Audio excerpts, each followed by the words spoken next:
Noon vanished last night. As she slept, I was monitoring her ultradian sleep cycle. There was no REM-NREM oscillation. Instead, involuntary spasms grew progressively worse.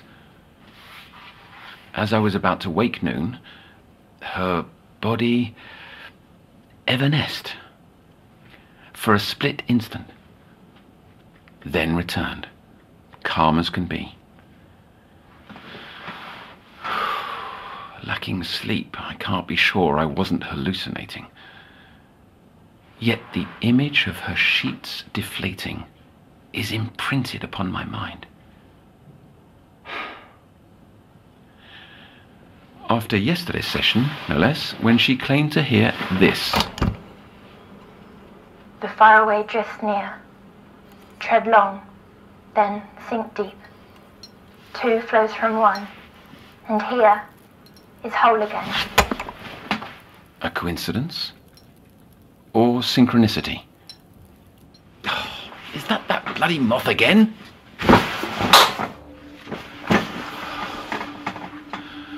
Riddle piles upon riddle, and answers continue to elude.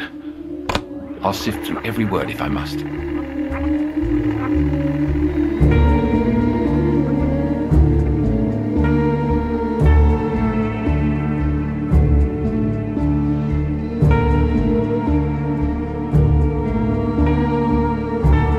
You're listening to The Sounds of Nightmares, an audio fiction series from the world of Little Nightmares.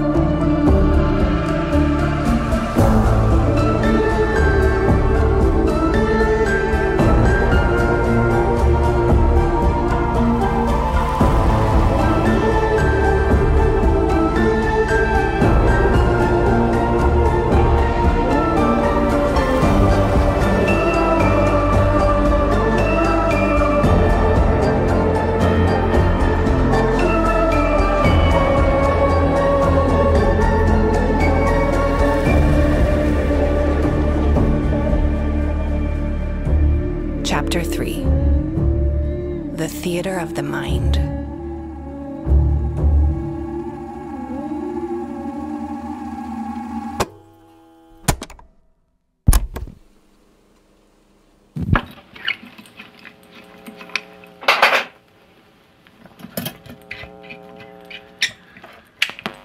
It's clear. Noon's symptoms go beyond parasomnias. Her retellings are too detailed. Vocabulary too advanced, as if derived from the oniric itself.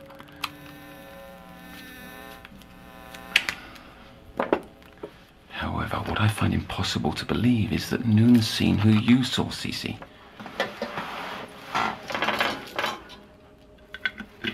If two people, without any contact, shared the exact same observation, is it proof of transpersonal dreaming?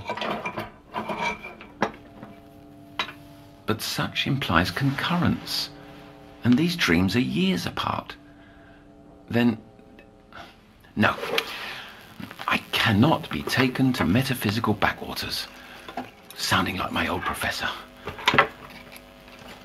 I've remained balanced over the years by clinging to the notion that my recollection of what happened years ago was wrong. But now, those memories are coming home to roost.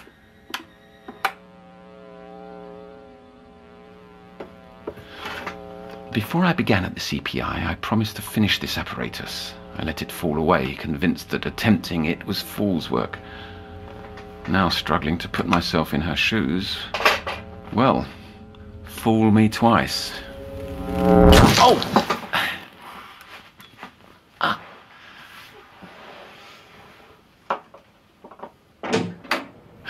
Noon.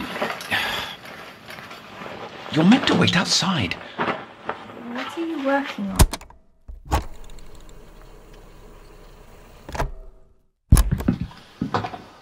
We've come to know each other better over the past weeks, haven't we?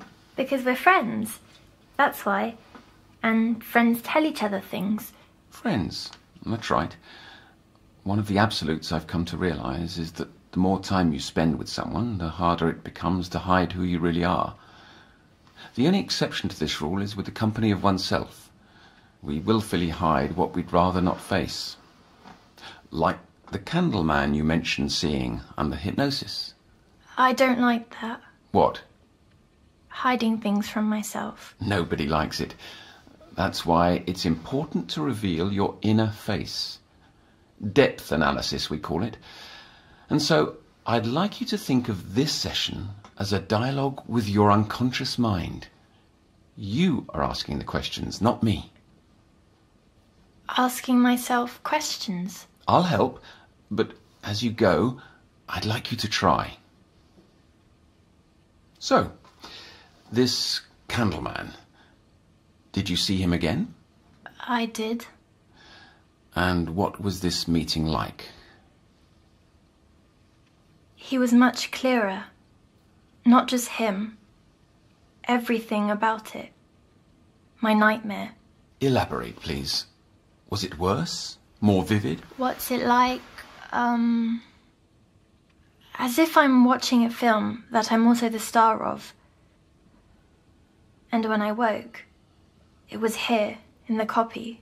That felt more like the dream. More palpable. The candleman... I can't talk about him without the rest.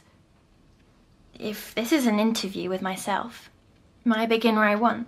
Of course. Let your imagination run. But don't be afraid to interact with the dream.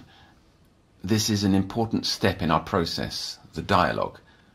Bring together the divided parts of yourself. The mirror. Pardon? The one off your shelf. If I meant to speak to myself, well... Patients aren't meant to have mirrors, but here you are, my bright girl. Begin as you please.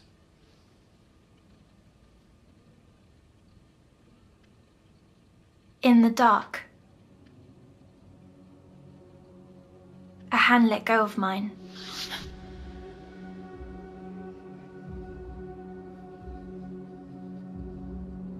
Opening my eyes, I lay on hot concrete, staring up at a sky with no sun. And before me was endless grey, broken by yellow lines of paint all the way to the horizon.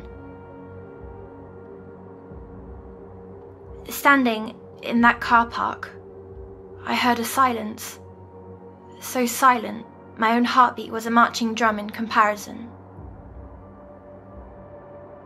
It was followed by a loneliness so lonely I could hardly bear it. I had to turn away. Behind me, I was glad to see a building, a shopping mall, so large I felt half my normal size. Its doors opened, and I ran to them.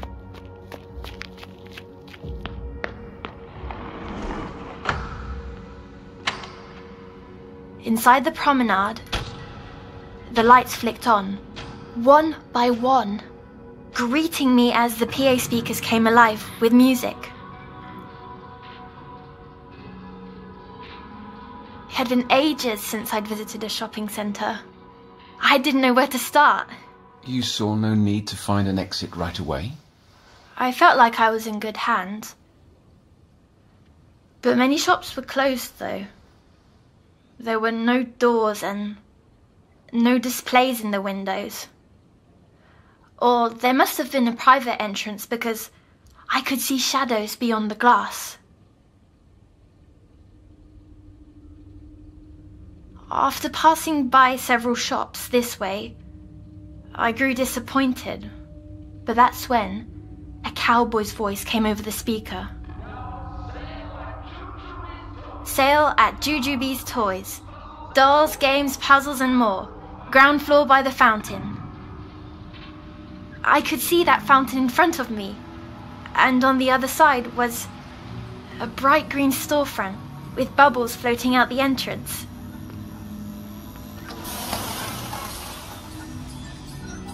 Shelves and shelves of wonders lined the shop. The toys on the first shelf were very old, but deeper shelves held the same toys I had back home, and deeper ones held exactly those I'd wished for, even little Lottie Potty. But these Lotties had black eyes, not blue, and their skin was yellow like autumn leaves.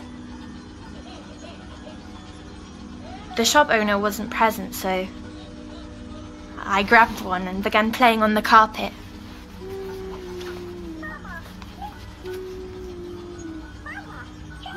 But it didn't take long for me to grow bored. That was the first time I felt too old for dolls. Maturity is natural as you approach adolescence. The brain loses interest in things once held dear. The idea of growing up made me sad. And as if reacting, Lottie's dress became wet. The doll was doing as its name said, but the liquid was dark and thick. I put her down to find something else, but the choices were almost too many. Towering shelves extending deep in the gloom of the impossibly long shop. I settled on the games section, but most were meant for two. Suddenly, a staticky whisper said, "I'll play with you." I thought it was the shopkeeper, but nobody was around. My eyes fell upon a jewellery making kit with a red necklace on the cover. I took the box back to where I left Lottie, only she was gone. The shelf above, where the other dolls had been, was completely empty too. I wanted to make the jewellery, I really did, but I felt weird, so I put it down. Then the PA crackled, a woman's voice this time. "Jujubee's Toys is now closing." The lights shut off, bubbles stopped, and the last thing I saw before exiting was the train set crashing to a stop.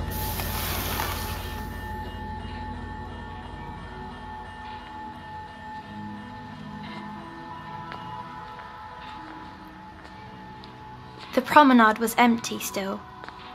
Each step echoed across the walls and floors, which were pearl white and had patterns like veins. I came to 3 sets of stairs, side by side, leading to the next floor. I chose one, and reaching to the top, I saw another open shop. Mademoiselle's Bijouterie. Bijouterie. But regardless, you could read this. Yes, the letters were quite big. Have you been able to read in your dreams before? I'm not sure. That's not a question I would ask myself, though, Otto. Apologies. The glass case in the centre of the room pulled me in, full of gold and silver necklaces. Hanging in the middle was an enchanting red pendant. And before you ask, yes, it was just like on the box at the toy store. The PA came on again. A free gift to all little girls 10 and under. Without asking, I put the necklace on, glowing like a ruby teardrop. With my gift, I set to leave, but someone must have left the speaker on because I heard arguing. "Don't overdo it," said a first voice, followed by a second. "One more prize can't hurt."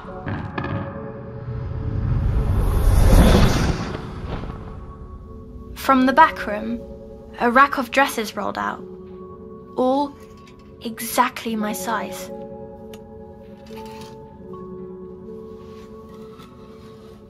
It'd been ages since I'd been allowed to pick out my own dress. The telly people chose them for me. These ones were very pretty, with lace and bows and stitching, but one... It was the plaid dress I wore the day I arrived at the copy. How could my dress be here? Your real life doesn't often mix into your dreams, Noon. Why now? Pardon? I'm asking myself questions. Well, the only explanation is that they could see inside my head. I'm not sure that's logical. Let me finish, please. You'll see. Back out on the promenade, the shop gates began to slam shut.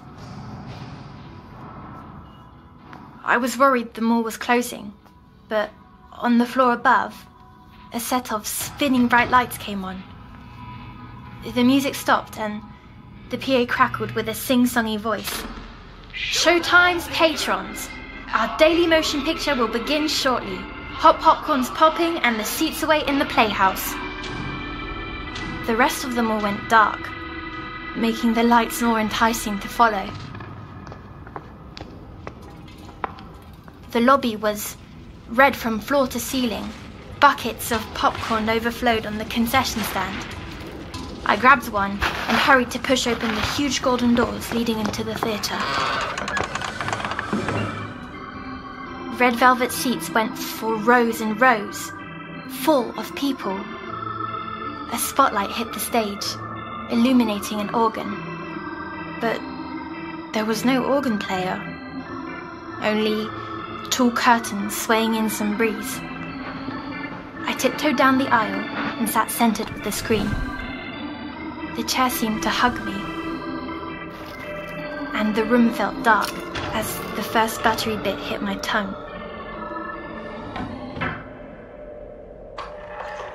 Without adverts or introduction, the film began. Images of trees on fire and white hooves galloping. I recognized the picture instantly because I'd seen it 100 times. The healing horn. Only the scenes were out of order. And the unicorn. Her horn was misshapen, like a rotten tree branch. The evil prince's face too was wrong. Feeling out of place, I looked around. The audience, I realized was not people, but mannequins. All of a sudden, a familiar scent entered the dream. Ocean. I was no longer alone. The dusty projector light made it difficult to suss, but a few seats over was the Candleman. His eyes and mouth were deep black pits inside a mess like a wet gunny sack, sagging down the floor. Without turning, he spoke. What? What did he say? It was like a voice underwater. The words could hardly escape the folds of skin. He repeated them to me. The faraway drifts near. Tread long, then sink deep.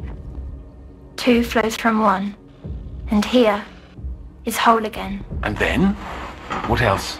Here, here, here. He just repeated over and over. There must be more. Try. Interact with the dream. There was no more. Ask who he is. Ask what he wants. It doesn't work that way. You were right there. Don't tell me you did nothing. Not a damn thing. Stop! I'm beginning to doubt you've seen this Candleman. Perhaps you've invented the whole story. Please stop my head!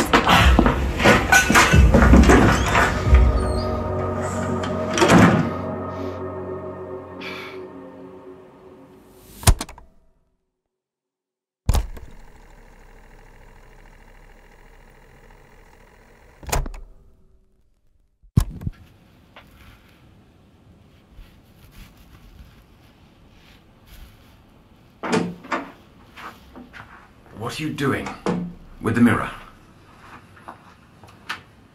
You're up to something, but we'll let it slide. I know girls like you. You're upset with me, aren't you? Here, a pill for your headache. Earlier, that was awfully... That was not how friends act. Sleep has evaded me too. I've grown worried, trying to... Please forgive me. I'd very much like to hear the rest. I won't interrupt. You have my word. Fine. So, you were in this theatre with him? All kinds of pictures flashed on the screen. And then he was gone, leaving me alone again. Or so I thought. The projector flickered in the booth. I dashed up and found the door ajar. A new voice came over the PA, angry. No patrons in the projection room. The door was stuck, but I pushed and pushed. The PA boomed, "You must not enter!" The projector I saw first was shaped like a deformed eye. Then, my attention fell to the mass on the floor. A brain? A heart? No. Its muscles pumped and pumped, and its tubes ran into the walls. The voice came both from inside the room and over the PA. Happy day, no one. Happy day, no one. It knew my real nickname. The ones kids at school scribbled all over my books. How? Because it was in my head. I asked, You're the one who's been talking. All those voices. Then, I saw countless film cans around the room and understood. It was so alone, it took to imitating. Then it said, "Are you going to leave, like all the others?" I managed a yes. The thing began pulsing and, upset, it sort of cried out. So many, they take what they want and go, or get snatched away or worse. It paused, then went on. Whatever you desire, it's yours. But I didn't want anything from it. The PL belted, "The pendant! You wanted that!" The pulsing worsened until another voice came within the first. "You've driven another away." I felt bad for it. Or them. This place had been warped by pain and wanted so badly to keep me. Even the walls began throbbing. What could I do? I ran down the stairs out of the theatre.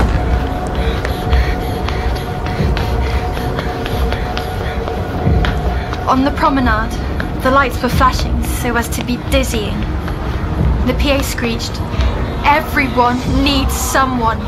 Don't leave me alone." The walls began to cry that dark, thick liquid. Pooling around me, I looked up.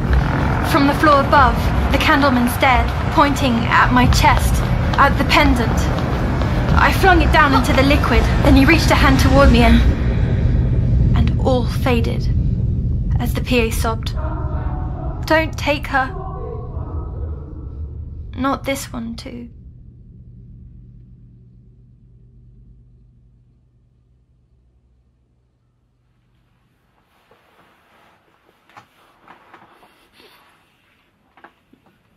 There was, excuse me, a curious phrase, warped by pain. Is that how you feel sometimes? Noon, are you still angry with me? Or distracted by the mirror? Behind my ear, there's a saw. Is that why you wanted the mirror all along? It's like the ones I used to get. I need to see it. Nothing's there. It's red because you've been picking at it.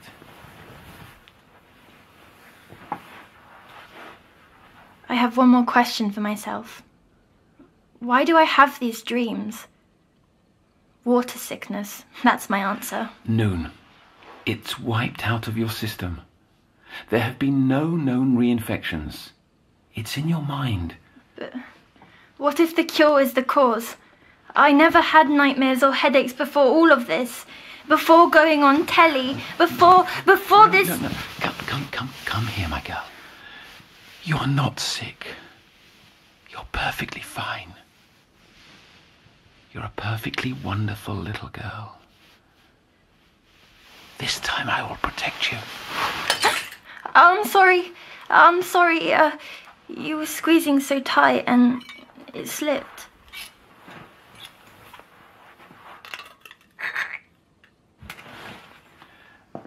You ask why you dream.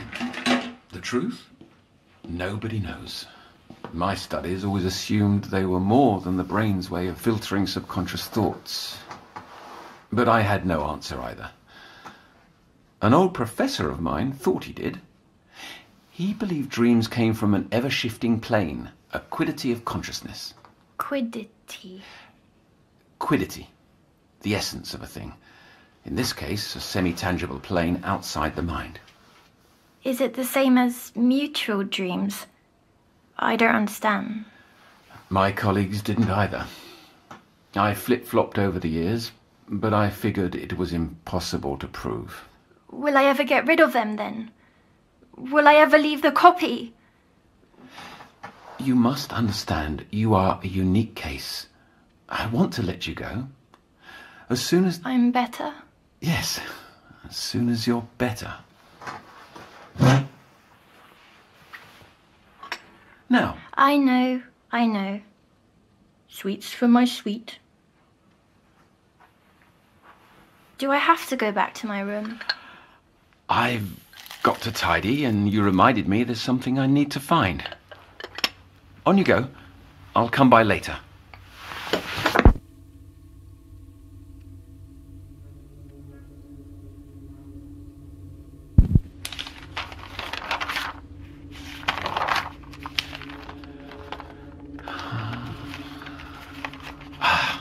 Found it. The paper that stained my professor's career. Kept it all these years, hoping and dreading there was truth in these words. We know now that there is no center to the universe. Previously we thought it was the sun. Before that we thought it was the earth. Our species always insists that ours is the quintessence of experience. Yet scientific observation proves our folly ad nauseum. If geocentrism took centuries to disprove, the question is not if, but when the same will happen to reality itself. That which we are equipped to perceive may not be the only world, let alone the predominant one.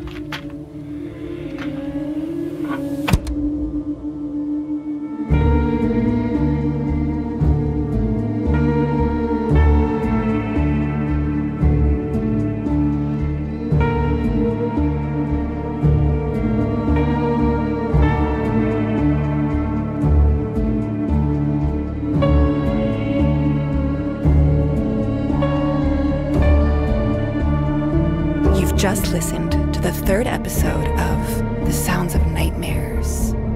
This episode was written by Lonnie Nadler and based on the original idea of Adrienne Barrientos. Our showrunner is Lonnie Nadler, and the series is directed by Thomas Joses. Noon is played by Amy Purshouse, and Otto by Kester Lovelace.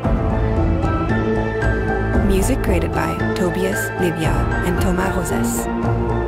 Production supervised by Alizé Debar and Lucille Rousseau-Garcia. This series is based on Little Nightmares from Bandai Namco Europe.